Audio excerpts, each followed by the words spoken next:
साथियों का स्वागत करता हूं इस प्रेस वार्ता में। सर्किट हाउस में मेरे साथ जो है सिलीगुड़ी के दूसरे बार के विधायक आदरणीय डॉक्टर शंकर घोष जी उपस्थित हैं। माटीगाड़ा नक्सलबाड़ी के हमारे दूसरी बार के विधायक हमारे आनंद बर्मन जी उपस्थित है और साथ ही जो है फांसी देवा के हमारे दूसरे बार के आप भी विधायक मुर्मू जी उपस्थित, दुर्गा मुर्मू जी उपस्थित हैं और साथ ही जो है दार्जिलिंग के हमारे चुने हुए विधायक नमन राय जी उपस्थित हैं और साथ ही खरसंग के हमारे विधायक सोनम लामा जी उपस्थित हैं। और आज आदरणीय मुख्यमंत्री जी की इच्छा थी कि विधायक दल के साथ जो है जिला में प्रशासनिक बैठक हो, एडमिनिस्ट्रेटिव रिव्यू मीटिंग हो। उसी के अंतर्गत जो है आज एमपी एमएलए प्रशासन से जुड़े हुए और सभी विभागों के अधिकारियों के साथ डीएम साहब की उपस्थिति में आज लगभग जो है 2 घंटे से ज़्यादा समय तक रिव्यू मीटिंग चला और विशेष करके जो है उनके साथ परिचय और उनके क्या क्या विभाग है, उन विभागों में किस तरह से काम चल रहा है। क्योंकि मैं आपको बता दूं, मोदी जी की यह सरकार यह जनता की सरकार है, शुभेंदु जी की यह सरकार यह पश्चिम बंगाल की जनता की सरकार है। और सभी प्रशासन से जुड़े हुए लोगों के साथ हमारे सब विधायकों ने बात की। उनकी जो आम जनता की जो समस्याएं हैं, जो रोजमर्रा के जीवन में उनको झेलना पड़ता है, वहां से लेकर के विकास और डेवलपमेंट के उनकी आकांक्षाओं के विषय जो भी थे वो उनके समक्ष रखा गया और उन्होंने भी सारी बातें अच्छे से सुनी।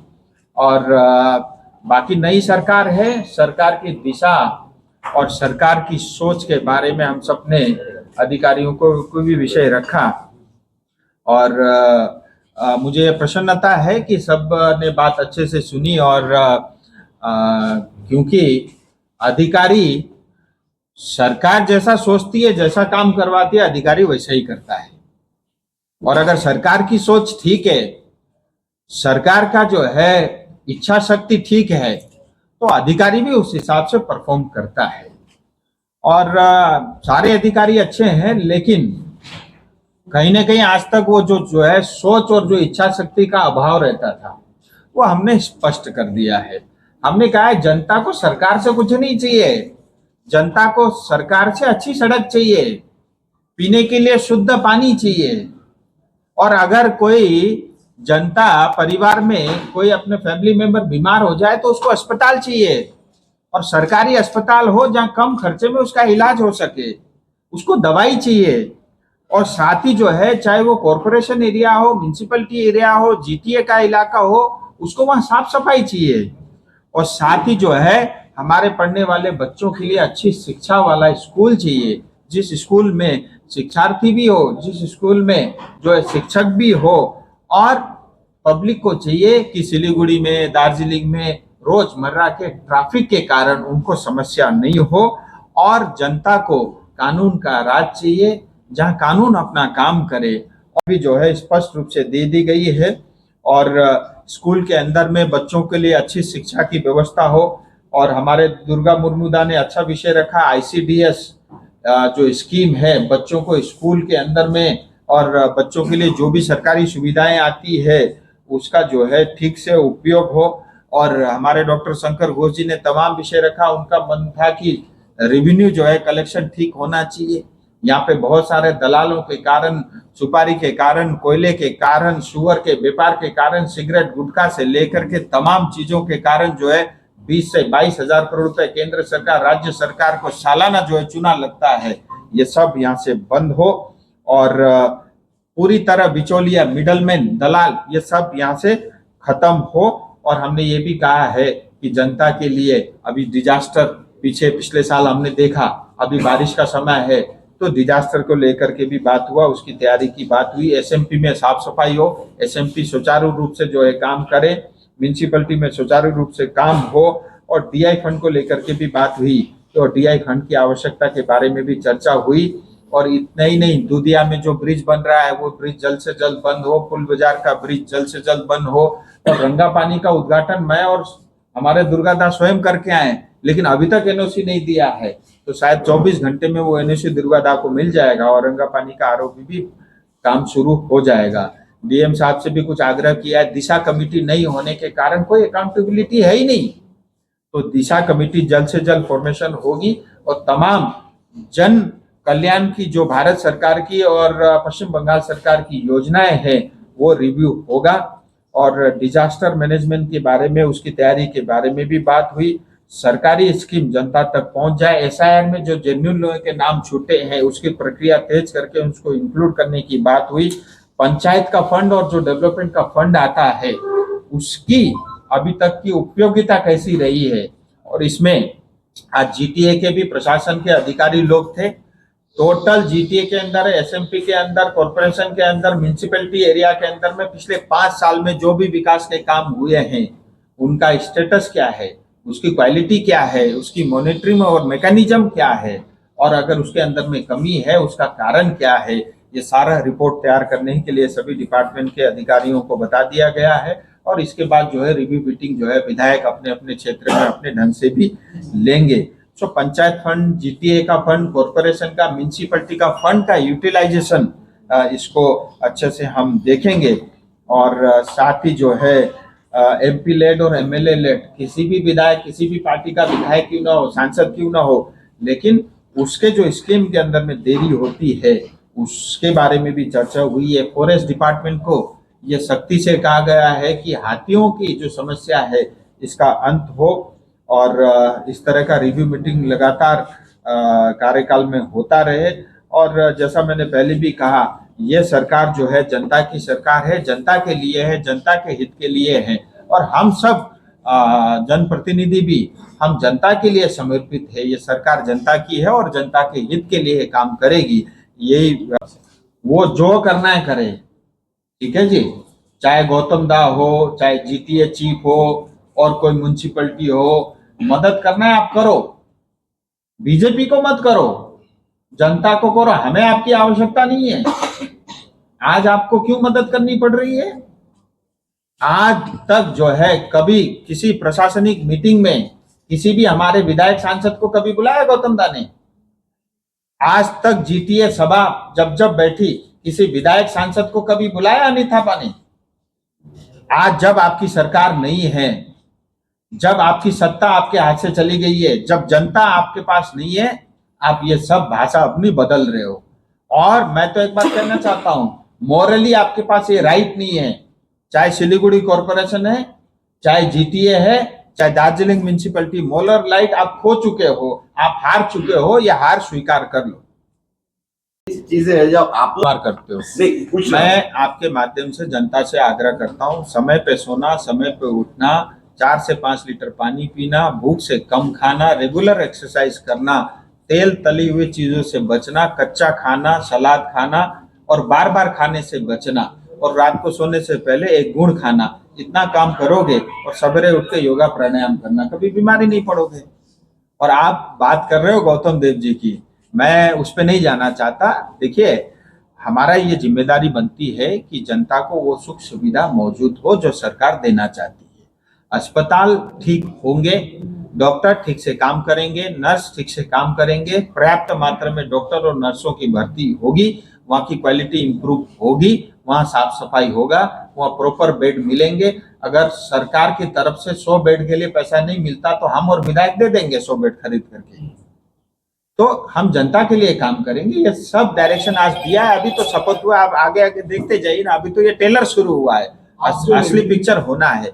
तो मेरा ये कहना है कि जो भी अस्पताल के अंदर में कमियां है उसको दुरुस्त किया जाएगा, लापरवाही बर्दाश्त नहीं किया जाएगा। चाहे सीएमओएच हो, चाहे अन्य कोई भी डॉक्टर हो, अधिकारी हो, उनको सख्ती से ये सब संदेश दे दिया गया है। ये बहुत छोटी चीजें हैं और इसके लिए हजारों करोड़ों रुपया पश्चिम बंगाल सरकार हर साल 4 लाख करोड़ रुपए खर्च करती है, लेकिन वो 4 लाख करोड़ जनता तक नहीं पहुंच रहा है। इसका मतलब सरकार और जनता के बीच में जो है कहीं ना कहीं एजुकेशन के अंदर में समस्याएं हैं। तो ये सारी बातें डिटेल में बात हुई और हमने ये कहा है कि ये जो 4 लाख करोड़ का बजट है, केंद्र सरकार की योजनाएं हैं, जो सरकार जनता को देना चाहती है, ये बीच में जो है गायब हो जाता है। इस सिस्टम के अंदर में जो एरर है उसको ठीक करना है। और जो भी जनता का पैसा सरकार अगर 4 लाख करोड़ रुपए बेचती है तो वो 4 लाख करोड़ जनता तक पहुंचना चाहिए। तो ये सारी बातें डिटेल में बात हुई। कुछ विषय आपके समक्ष में जरूर रखना चाहूंगा। मैं चाहूंगा कि सरकार की सोच जनता तक पहुंचना चाहिए। मैंने बार बार कहा है कि इलीगल माइनिंग की एक्टिविटी नहीं होगी। इको सेंसिटिव जोन ये इलाका है और यहाँ माइनिंग अलाउड नहीं है।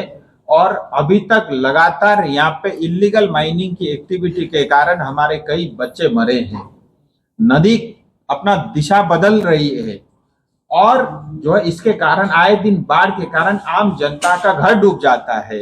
इलीगल एक्टिविटी बंद होगा। ड्रग्स का रैकेट चलता है। आसाम होते हुए कुछ बिहार के रास्ते से एनजीपी में गांजा आता है और जो है आपका मालदा से जो ड्रग्स आता है, बागडोगरा हलाल गांव में आता है, छोटा पाकिस्तान बना रखा है यहाँ पे माटीगढ़ा में, वहां ड्रग्स आता है और यहाँ से पूरा पहाड़ और पूरा नॉर्थ बंगाल में सप्लाई होता है। ये बंद होना चाहिए। कुछ कम हुआ है, 100% नहीं। और अभी भी इसके मास्टरमाइंड जो है वो अभी पकड़े नहीं गए हैं। हमने कहा है आने वाले समय में ये होना चाहिए। गुंडा टैक्स पूरी तरह बंद होगा। ठेला चलाने वाले, दुकान लगाने वाले दिन भर में 200-250 रुपया कमाई करके अपना पेट पालते हैं, उनसे जो है पॉलिटिकल नेता और पॉलिटिकल जो है दलाल 50 रुपए रोजाना उगाई करते हैं। ये सिलीगुड़ी से बंद होगा। लैंड माफिया पूरी तरह समाप्त होगा। या उनको ये धंधा छोड़ना पड़ेगा या दार्जिलिंग छोड़ना पड़ेगा। इंक्रोचमेंट, सरकारी जमीन, फॉरेस्ट की जमीन में ये जो कब्जा लगा करके जो है उसका स्टैम्प ड्यूटी, स्टैम्प पेपर बना करके जो बिक्री करते हैं, ये सिलीगुड़ी में बंद होगा। और जिसने अभी तक किया है उसको भी सजा मिलेगी। और इसके साथ ही जो है जितना भी सिंडिकेट है, एनजीपी स्टेशन में जो सिंडिकेट चलता है, अस्पताल, नॉर्थ बंगाल मेडिकल अस्पताल में जो सिंडिकेट चलता है, और सिलीगुड़ी के एयरपोर्ट से लेकर के बस स्टैंड में जो सिंडिकेट चलता है, ये सारा सिंडिकेट सिलीगुड़ी से बंद होगा। अस्पताल में हमने सभी विधायकों ने ये कहा है कि अस्पताल में दवाई भी होनी चाहिए, डॉक्टर भी होना चाहिए और मरीज, नॉर्थ बंगाल मेडिकल कॉलेज में 100 मरीज एट ए टाइम जमीन पे पड़े रहते हैं क्योंकि उनको पर्याप्त मात्रा में बेड नहीं मिलता। तो नक्सलबाड़ी माटीगाड़ा के विधायक ने कहा है वहां तत्काल जो है 100 बेड का जो है व्यवस्था हो और लोगों को, जो मरीज जो बीमार होकर के अस्पताल में डॉक्टर को भगवान मान के आता है, उस गरीब का इलाज ठीक से हो और कम से कम उसको सम्मान स्वरूप जो है कम से कम उसको इलाज के लिए बेड मिले। और बाकी प्राइवेट अस्पताल की मनमानी, हम चाहते हैं जनता के पास सारे विकल्प हो, प्राइवेट अस्पताल भी हो, अच्छे अस्पताल हो, महंगा भी हो, थोड़ा चलेगा, लेकिन महंगाई किस चीज का? एसी का पैसा लो, अच्छी टाइल्स का पैसा लो, अच्छे बेड का पैसा लो, अच्छे वॉशरूम का पैसा लो, अच्छे फैकल्टी का पैसा लो, लेकिन 1 रुपए की दवाई जो सरकारी अस्पताल में बिकती है वो 10 रुपए में क्यों प्राइवेट में बिकनी चाहिए? तो प्राइवेट अस्पताल की मनमानी मोनोपोली नहीं होना चाहिए। और प्राइवेट अस्पताल में बहुत सारे अस्पताल ऐसे हैं जिनके पास लाइसेंस नहीं है, फिर भी धड़ल्ले से वो चल रहे हैं और वहां जाकर के मरीज इलाज से ठीक नहीं होता है, मरीज की मृत्यु हो जाती है। इस तरह का ये जो गोरख धंधा है ये बंद होना चाहिए। सीएमओ यहाँ स्वयं उपस्थित है, नॉर्थ बंगाल मेडिकल कॉलेज के जो है वहाँ के हेड भी यहाँ पे उपस्थित है, उन सबको ये सूचना दी गई है। और सरकारी दफ्तर में जनता के लिए काम होना चाहिए, सरकारी अधिकारी जनता के लिए, जनप्रतिनिधि जनता के लिए, हम सांसद विधायक जनता के लिए, हमको जनता के लिए काम करना चाहिए। सरकारी दफ्तर में चाहे फॉल्स जमीन का फॉल्स पेपर बना के जमीन का पोजीशन चेंज कर रहे हैं। देखिए, इसके बारे में बहुत डिटेल में सभी विधायकों ने कहा है। हमारे प्लेन्स के, चाहे वो डॉक्टर शंकर घोष हो, आनंदो दा हो, दुर्गा दा हो, सभी ने ये विषय रखा है कि बहुत सारे जमीनों के, एक जमीन के 3 मालिक हैं और वो तब तक संभव नहीं हो सकता जब तक जो है रेवेन्यू डिपार्टमेंट का अधिकारी उनके साथ उनकी मिलीभगत ना हो। और अधिकारियों को स्पष्ट संदेश दे दिया गया है। और जिन्होंने भी इंक्रोचमेंट किया है सरकारी जमीन पे, फॉरेस्ट के जमीन पे, नदी के जमीन पे या दूसरों के इलीगल तरीके से जमीन पे, उसको छोड़ा नहीं जाएगा। और जितने भी गैंग है ये से ये खत्म है। और मैं सभी गैंग को ये भी कहना चाहता हूं, कोई भी भारतीय जनता पार्टी में उनकी ज्वाइनिंग नहीं होगी। जो भी गुंडा है जिसने पब्लिक को तकलीफ दिया है, जिसने हमारे कार्यकर्ताओं को पीटा है, मेरे घर में भी कई आए, आज सवेरे भी आए 20-25, उसमें से देखा आधे टीएमसी का है, मैंने घर से गेट से बाहर कर दिया। मुझे ऐसे लोगों से फोटो खिंचाना ही नहीं है। जिसने पब्लिक को तकलीफ दिया है, ये गैंग वैंग सब शेष है। रेवेन्यू के लिए आप बात कर रहे थे कि इस जिला के रेवेन्यू को बढ़ाने के लिए आपको प्लानिंग की है, तो इसमें इस जिला के लिए बेसिकली आप रेवेन्यू का कौन सा प्लानिंग कर रहे हैं? देखिए, मैं इसके अंदर में 1 घंटा भाषण दे सकता हूं। शॉर्ट में आपको बताना चाहूंगा, पश्चिम बंगाल का बजट जो है 4 लाख करोड़ का है, रेवेन्यू कलेक्शन होता है 3 लाख करोड़ का, हर साल का डिफिसिट होता है 1 लाख करोड़ का, हर साल 1 लाख करोड़ रुपया कर्जा बढ़ जाता है, जो बढ़ के हो गया 8 लाख करोड़ रुपया। हर साल 55,000 करोड़ रुपया जो है, जो कर्जा हमने बैंक से या बाहर मार्केट से बोरो कर रखा है, उसके ब्याज यानी इंटरेस्ट के लिए देना पड़ता है। ये आज का स्थिति है, स्ट्रक्चर है। और ये स्ट्रक्चर इसलिए आज लगातार हमेशा से ऐसा नहीं था। इवन जब 35 साल तक सीपीएम का राज था, जब वो सत्ता छोड़ के गए 1,90,000 करोड़ का बजट था, लेकिन 15 साल में उसको बढ़ा करके 8 लाख करोड़ कर दिया। और जब देश आजाद हुआ, पश्चिम बंगाल देश में नंबर 1 था जीडीपी में, और इंडस्ट्री में हमारा कंट्रीब्यूशन 30% से ज्यादा था। इसका मतलब हम अव्वल थे, अग्रसर थे, हम लीडर थे। आज हमारी ये स्थिति 35 साल सीपीएम 15 साल टीएमसी के कारण हुआ है। उसका एक बड़ा कारण ये है कि लीकेजेस है। सिर्फ और सिर्फ चिकन कॉरिडोर में जो है 22,000 करोड़ का टैक्स रेवेन्यू का, जीएसटी का नुकसान होता है सालाना, उसको हम बंद करेंगे। सो जितने भी ये पाइप के अंदर में लीकेजेस है ना, उसको ठीक करेंगे, 2 लाख करोड़ तो ऐसे ही बढ़ जाएगा। और मैं आपको बताना चाहूंगा, हमारा बजट बढ़ के 5 लाख, 6 लाख, 7 लाख, 8 लाख करोड़ तक जाएगा। और हमारा टैक्स कलेक्शन भी जो है हर साल 1-1 लाख करोड़ से बढ़ेगा। और जो कर्जा ममता दीदी छोड़ के गई है 10 साल में, उसको कर्जा को भी हम मुक्त कराएंगे। मेयर सभाधिपति जीटीए के साथ मिल करके किसी तरह का काम नहीं करेंगे।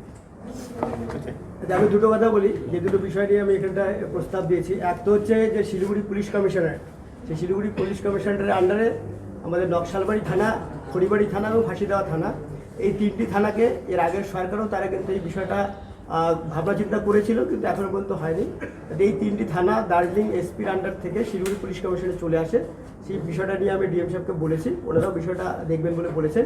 এবং আমার এলাকাতে সরকারি নির্দেশিকা যায়, হ্যাঁ সেটা হবে, সেটা হয়ে যাবে। এবং আমার এলাকাতে মাটিগাড়া, 18 খাই বা শিব মন্দির এবং বাগডোগরা, এগুলো নিয়ে হয়তো শিলিগুড়ির গ্রেটার শিলিগুড়ি কর্পোরেশন, না হলে আলাদা মিউনিসিপ্যালিটি, একটা বাগডোগরা বা মাটিগাড়া শিব মন্দির মিলে একটা মিউনিসিপ্যালিটি, এটা আমি বলেছি। এবং শিলিগুড়িকে জেলা করা, যাতে কালিম্পং আলাদা জেলা হয়েছে, এবং শিলিগুড়িও যাতে আগামী দিনে জেলা হয়, দার্জিলিং আলাদা জেলা থাক, কালিম্পং আলাদা জেলা থাকে, এবং শিলিগুড়ি এই যে সাব ডিভিশন, সেটা নিয়ে যাতে পুলিশ কমিশনের আন্ডার নিয়ে, এবং তার সাথে সাথে যদি আমাদের ডাবগ্রাম ফুলবাড়ি কিছু এলাকাটা যদি হয়, বা কর্পোরেশনের পুরো এলাকাটা, সেটা যদি আলাদা জেলা হয়, সেই বিষয়টা আমি তাদের পক্ষ থেকে প্রস্তাব দেওয়ার কথা বলেছি। অলরেডি এই বিষয়গুলো নিয়ে আমি বিধানসভাতে এর আগে প্রস্তাবও দিয়েছিলাম এবং চিঠিও দেওয়া ছিল। রাজ্য সরকার আগামী দিনে আমরা দেবো। তো আমি এই বিষয়গুলো রেখেছি, বাকি বিষয়গুলো রাজ্য তো বলেছিলেন, সেগুলো যেগুলো ছিল মোটামুটি সেই বিষয়গুলোই এসছে।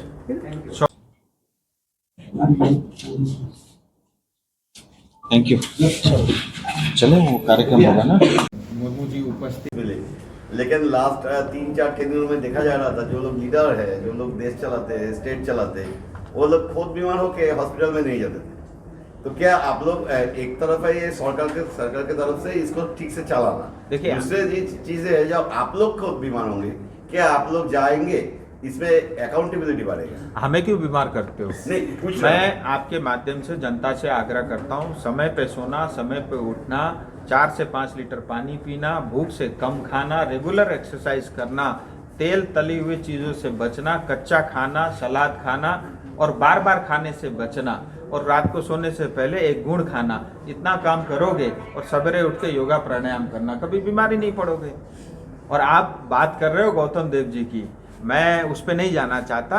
देखिए, हमारा ये जिम्मेदारी बनती है कि जनता को वो सुख सुविधा मौजूद हो जो सरकार देना चाहती है। अस्पताल ठीक होंगे, डॉक्टर ठीक से काम करेंगे, नर्स ठीक से काम करेंगे, पर्याप्त मात्रा में डॉक्टर और नर्सों की भर्ती होगी, वहाँ की क्वालिटी इम्प्रूव होगी, वहाँ साफ सफाई होगा, वहाँ प्रॉपर बेड मिलेंगे। अगर सरकार की तरफ से 100 बेड के लिए पैसा नहीं मिलता तो हम और विधायक दे देंगे 100 बेड खरीद करके। तो हम जनता के लिए काम करेंगे। ये सब डायरेक्शन आज दिया है। अभी तो शपथ हुआ, आप आगे आगे देखते जाइए ना, अभी तो ये टेलर शुरू हुआ है, असली पिक्चर होना है। सो मेरा ये कहना है कि जो भी अस्पताल के अंदर में कमियां है उसको दुरुस्त किया जाएगा, लापरवाही बर्दाश्त नहीं किया जाएगा। चाहे सीएमओएच हो, चाहे अन्य कोई भी डॉक्टर हो, अधिकारी हो, उनको सख्ती से ये सब संदेश दे दिया गया है। राजू जी, एक बात जो है, टीएमसी का टाइम पे केजीएफ गैंग डॉक्टर फुलबड़ी पे एक्टिव था, अभी भी कुछ जो केजीएफ बना के जमीन का पोजीशन चेंज कर रहे हैं। देखिए, इसके बारे में बहुत डिटेल में सभी विधायकों ने कहा है। हमारे प्लेन्स के, चाहे वो डॉक्टर शंकर घोष हो, आनंदो दा हो, दुर्गा दा हो, सभी ने ये विषय रखा है कि बहुत सारे जमीनों के, एक जमीन के 3 मालिक हैं और वो तब तक संभव नहीं हो सकता जब तक जो है रेवेन्यू डिपार्टमेंट का अधिकारी उनके साथ उनकी मिलीभगत ना हो।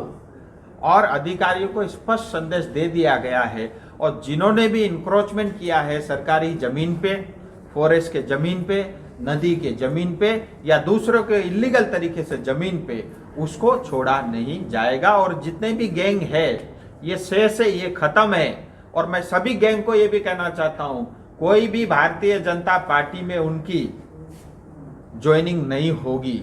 जो भी गुंडा है जिसने पब्लिक को तकलीफ दिया है, जिसने हमारे कार्यकर्ताओं को पीटा है, मेरे घर में भी कई आए, आज सवेरे भी आए 20-25, उसमें से देखा आधे टीएमसी का है, मैंने घर से गेट से बाहर कर दिया। मुझे ऐसे लोगों से फोटो खिंचाना ही नहीं है जिसने पब्लिक को तकलीफ दिया है।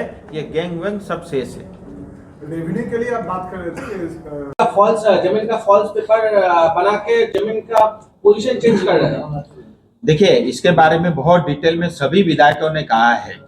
हमारे प्लेन्स के, चाहे वो डॉक्टर शंकर घोष हो, आनंदो दा हो, दुर्गा दा हो, सभी ने ये विषय रखा है कि बहुत सारे जमीनों के, एक जमीन के 3 मालिक हैं और वो तब तक संभव नहीं हो सकता जब तक जो है रेवेन्यू डिपार्टमेंट का अधिकारी उनके साथ उनकी मिलीभगत ना हो।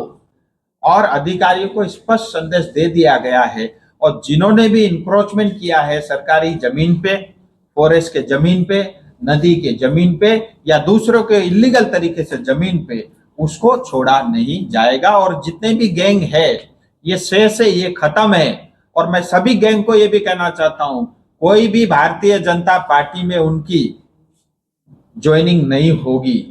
जो भी गुंडा है जिसने पब्लिक को तकलीफ दिया है, जिसने हमारे कार्यकर्ताओं को पीटा है, मेरे घर में भी कई आए, आज सवेरे भी आए 20-25, उसमें से देखा आधे टीएमसी का है, मैंने घर से गेट से बाहर कर दिया। मुझे ऐसे लोगों से फोटो खिंचाना ही नहीं है जिसने पब्लिक को तकलीफ दिया है। ये गैंग वैंग सब शेष है। रेवेन्यू के लिए आप बात कर रहे थे इस जिला के रेवेन्यू बढ़ाने के लिए आपको प्लानिंग की है, तो इसमें इस जिला के लिए बेसिकली आप रेवेन्यू का कौन सा प्लानिंग कर रहे हैं? देखिए, मैं इसके अंदर में 1 घंटा भाषण दे सकता हूं। शॉर्ट में आपको बताना चाहूंगा, पश्चिम बंगाल का बजट जो है 4 लाख करोड़ का है, रेवेन्यू कलेक्शन होता है 3 लाख करोड़ का, हर साल का डिफिसिट होता है 1 लाख करोड़ का, हर साल 1 लाख करोड़ रुपया कर्जा बढ़ जाता है, जो बढ़ के हो गया 8 लाख करोड़ रुपया। हर साल 55,000 करोड़ रुपया जो है, जो कर्जा हमने बैंक से या बाहर मार्केट से बोरो कर रखा है, उसके ब्याज यानी इंटरेस्ट के लिए देना पड़ता है। ये आज का स्थिति है, स्ट्रक्चर है। और ये स्ट्रक्चर इसलिए आज लगातार, हमेशा से ऐसा नहीं था। इवन जब 35 साल तक सीपीएम का राज था, जब वो सत्ता छोड़ के गए 1,90,000 करोड़ का बजट था, लेकिन 15 साल में उसको बढ़ा करके 8 लाख करोड़ कर दिया। और जब देश आजाद हुआ, पश्चिम बंगाल देश में नंबर 1 था जीडीपी में, और इंडस्ट्री में हमारा कंट्रीब्यूशन 30% से ज्यादा था। इसका मतलब हम अव्वल थे, अग्रसर थे, हम लीडर थे। आज हमारी ये स्थिति 35 साल सीपीएम, 15 साल टीएमसी के कारण हुआ है। उसका एक बड़ा कारण ये है कि लीकेजेस है। सिर्फ और सिर्फ चिकन कॉरिडोर में जो है 22,000 करोड़ का टैक्स रेवेन्यू का, जीएसटी का नुकसान होता है सालाना, उसको हम बंद करेंगे। सो जितने भी ये पाइप के अंदर में लीकेजेस है ना, उसको ठीक करेंगे, 2 लाख करोड़ तो ऐसे ही बढ़ जाएगा। और मैं आपको बताना चाहूंगा, हमारा बजट बढ़ के 5 लाख, 6 लाख, 7 लाख, 8 लाख करोड़ तक जाएगा। और हमारा टैक्स कलेक्शन भी जो है हर साल 1-1 लाख करोड़ से बढ़ेगा। और जो कर्जा ममता दीदी छोड़ के गई है 10 साल में, उसको कर्जा को भी हम मुक्त कराएंगे।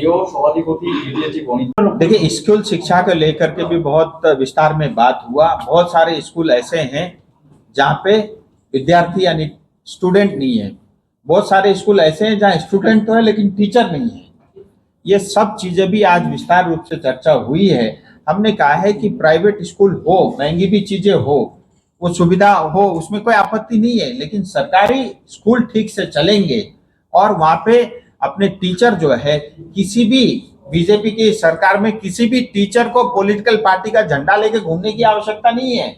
उसका काम है बच्चों को अच्छी शिक्षा देना, वही काम करेगा। इसके बारे में भी डिटेल में बात हुई है। मैं फिर कहना चाहता हूं, हम जनप्रतिनिधि है, हम प्रशासन के लोग नहीं है। हमारा काम है अपनी बात रखना, करना है डीएम को और उनके अधिकारियों को, और क्या करना है हमने उनको ये बात बोल दिया है और सरकार की मंशा हमने स्पष्ट रख दी है।